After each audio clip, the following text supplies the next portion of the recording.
tunanku pelitaku, selamat malam. Sebelum kita mendengarkan dan merenungkan firman Tuhan, mari bersama-sama kita memohon pimpinan Tuhan dalam doa.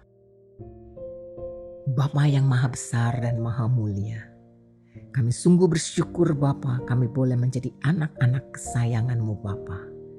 Terima kasih untuk kasih setia, untuk berkat, perlindungan dan penyertaan yang selalu Bapa berikan kepada kami. Bapa, di tengah-tengah perjalanan hidup kami, banyak hal terjadi, tapi kami sungguh boleh melihat kasih setia dan kebaikan-Mu Bapa tidak pernah berubah. Karena itu kerinduan hati kami untuk kami terus boleh bertumbuh di dalam pengenalan kami kepadamu Bapa. Saat ini kami rindu untuk belajar dan kembali mendengar akan kebenaran firman-Mu Bapa. Berbicaralah, kami siap untuk mendengar. Di dalam nama Tuhan Yesus kami berdoa. Amin. Pembacaan firman Tuhan pada malam hari ini terambil dari kitab Yesaya 7 ayat 21 dan 22. Pada hari itu, setiap orang akan memiara seekor lembu betina yang muda dan 2 ekor domba. Dan karena banyaknya susu yang dihasilkan, mereka akan makan daging. Sungguh, daging dan madu akan dimakan setiap orang yang masih tinggal di dalam negeri. Judul renungan bagi kita pada saat ini adalah Tuhan masih peduli. Sahabat yang kekasih, pada tahun 1700-an, John Newton pergi berlayar bersama dengan ayahnya dengan sebuah kapal dagang. Tak lama setelah ayahnya pensiun, Newton terpaksa bekerja di sebuah kapal perang. Akan tetapi, karena menghadapi kondisi yang tak tertahankan, ia pun melarikan diri. Kemudian memohon agar dipindahkan ke sebuah kapal budak yang akan segera berlayar ke Afrika. Kemudian, Newton tanpa perasaan melakukan perdagangan manusia. Dan akhirnya ia menjadi kapten kapal budaknya sendiri. Akan tetapi, pada tanggal 10 Mei 1748, hidupnya mengalami perubahan untuk selamanya. Kapalnya mengalami badai yang hebat dan menakutkan. Ketika kapal itu hampir tenggelam, Newton berteriak keras-keras, "Tuhan, kasihanilah kami." Pada malam itu di kabinnya ia mulai merenungkan belas kasih Allah melalui iman dan pengorbanan Kristus untuknya. John Newton dapat mengalami kasih karunia Allah yang luar biasa secara pribadi. Akhirnya ia pun meninggalkan bisnis perdagangan budak dan memasuki pelayanan Kristiani. Meskipun ia menjadi seorang pengkhotbah Injil, ia kemudian justru lebih dikenang karena kidung pujiannya yang disukai begitu banyak orang, yaitu lagu Amazing Grace. Lagu ini merupakan kesaksian menakjubkan dari pengalamannya sendiri. Penting untuk kita perhatikan bahwa belas kasihan Allah itu sungguh nyata. Dalam penghukumannya, perhatian dan kasih sayangnya masih terlihat jelas dalam kehidupan bangsa Yehuda. Mereka tidak lagi berpesta anggur, roti, dan makanan mewah. Tetapi Tuhan telah memberi mereka sesuatu untuk dimakan, yaitu dengan memberikan lembu, beberapa domba, dan madu. Dengan itu mereka akan bertahan hidup.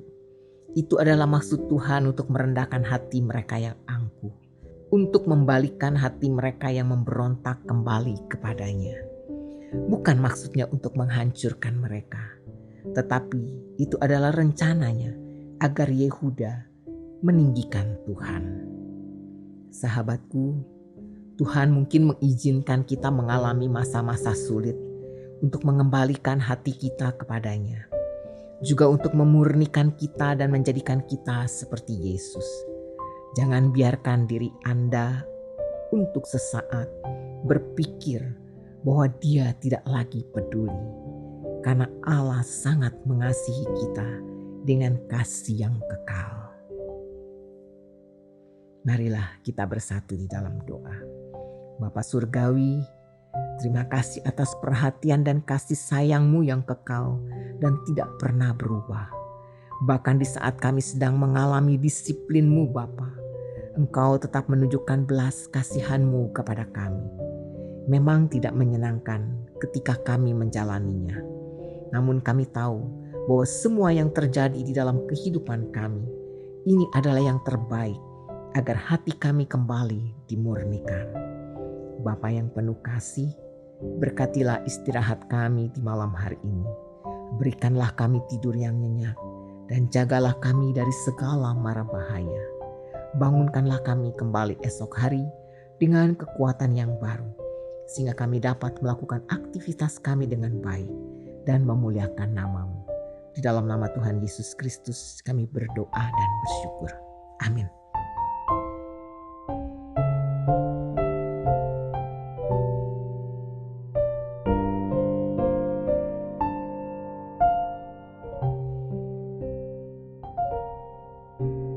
Banyak perkara yang tak dapat ku mengerti. Mengapakah harus terjadi di dalam kehidupan ini? Satu perkara yang ku simpan dalam hati, tiada satu pun yang terjadi tanpa Allah peduli.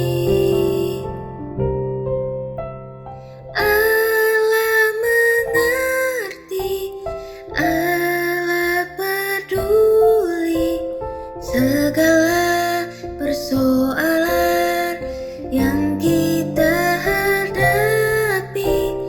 Tak akan pernah dibiarkannya ku bergumul sendiri, sebab Allah mengerti. Allah mengerti, Allah peduli segala persoalan yang kita hadapi. Tak akan pernah dibiarkannya ku bergumul sendiri, sebab Allah mengerti. Sebab